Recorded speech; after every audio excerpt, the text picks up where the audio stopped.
In this lesson, we will learn about the cascade. The first letter in CSS stands for cascading. So let's spend a few minutes to understand what the word means in this context. A dictionary will tell us that a cascade is a small waterfall, typically one of several that fall in stages down a slope. So this is excellent. We can use the waterfall as a metaphor to understand the cascade that takes place in the web browser. Let's think of water in this example as stylistic instructions for the web browser. Now we know that by default, without CSS, web pages look very boring. They look very plain. All of the text is black, everything looks very uniform, and there's not much of a creative layout. However, even without any CSS, it's not as if our waterfall is completely void of water. There's still a little bit of styling going on. The first tiny bit of water that is layered onto the waterfall is known as browser defaults. So for example, by default, web browsers will render heading level 1 elements in a larger font size than standard paragraph text. So this default stylistic preference of the web browser is the first tiny stream of water that makes the waterfall. But then we, as web developers, can come in with our CSS. We can come in with our own style sheets and override that preference with a new layer of water or a new stream of water. So we can simply edit a CSS file in our text editor, target the heading level 1 element, and say, you know what, instead of being huge, your font size should only be a little bit larger than regular text, and you shouldn't be bold either. You should just use a standard or normal font weight. I think that looks much better. So that's the first component of understanding the cascade. It's this idea that the web browser has defaults and we can override those defaults. The next step in understanding how the cascade works is unraveling a concept known as inheritance. Inheritance is the way that certain CSS properties are passed along from ancestor elements to children elements. So if you think of the Russian stacking doll analogy, inheritance is what allows certain stylistic traits to be passed along to children. So for example, we know that in our HTML structure that the body element houses or contains all of the page's content. So let's imagine that we wanted our entire page to use green text. Instead of selecting individual elements, we can simply write CSS that selects the body element, and the color of green will be inherited by all children elements. So if I refresh, we can see the entire page uses green text. So if we think of the waterfall analogy, by default the web browser said all text should be black. Then our CSS came in and said, no, it should be green. Now, just as we overrode the browser default, we can override our own default, so to speak. So we said that all text should be green, and that cascaded down to all children elements, but it's very easy to override that preference if we get a bit more specific.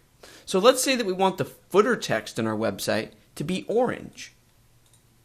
In our CSS file, we simply select the footer, color orange.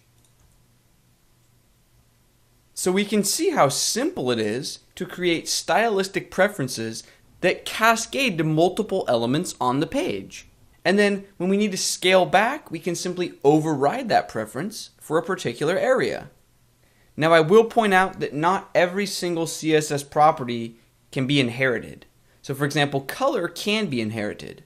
Now there's no sense in this moment memorizing which properties can be inherited and which cannot. You will learn that information throughout the remainder of this course as it becomes necessary. Now for the time being, there's one final topic that I want to cover in this lesson. So we've covered cascading, we've covered inheritance. Now I want to talk a little bit about specificity.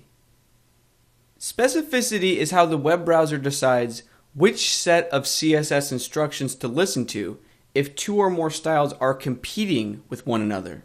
So for example, let's imagine that instead of selecting body to make all the text green, let's imagine that we selected all of the paragraph elements on the page. So if I refresh, we can see that the heading level 1 is black by default, but our new rule is selecting only paragraphs. Now, if we wanted our footer text to be orange, footer color orange, this will not work. So if I refresh, you can see that nothing changes. This footer text is still green. So earlier we learned that overriding an inherited value is very simple, but overriding a value that has been explicitly set on an element is a bit trickier.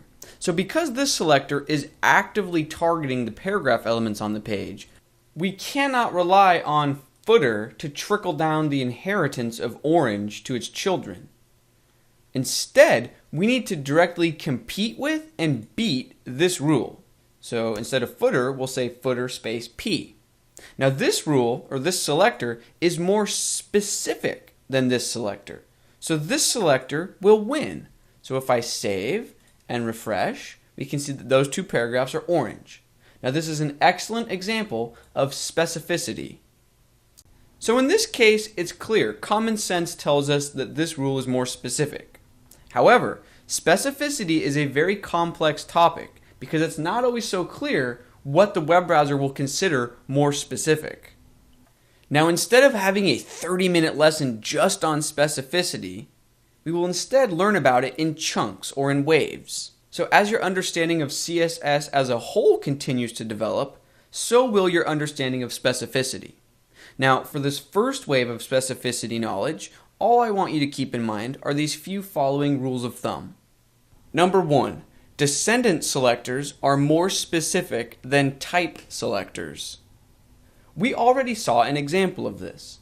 Footer P is more specific than P because P selects all paragraphs on the entire page, whereas footer P only selects paragraphs within a certain section of the page.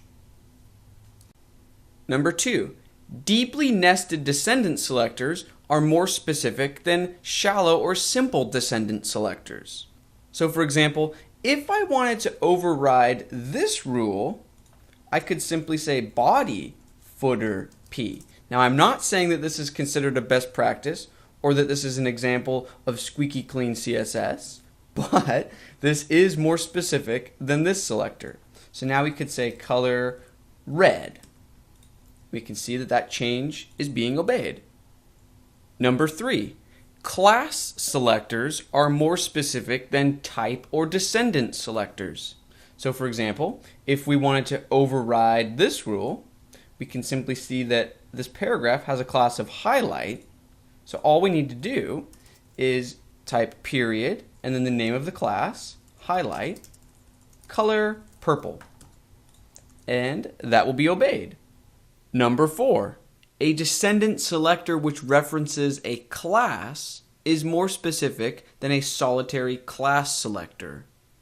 So all that means is if we wanted to override this rule, we could say within the footer element, find elements that have a class of highlight.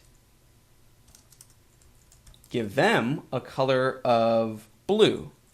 So if we save and refresh, we can see that that paragraph is now blue. And finally, number 5, when two rules have identical specificity values, whichever one comes last in the style sheet will be followed.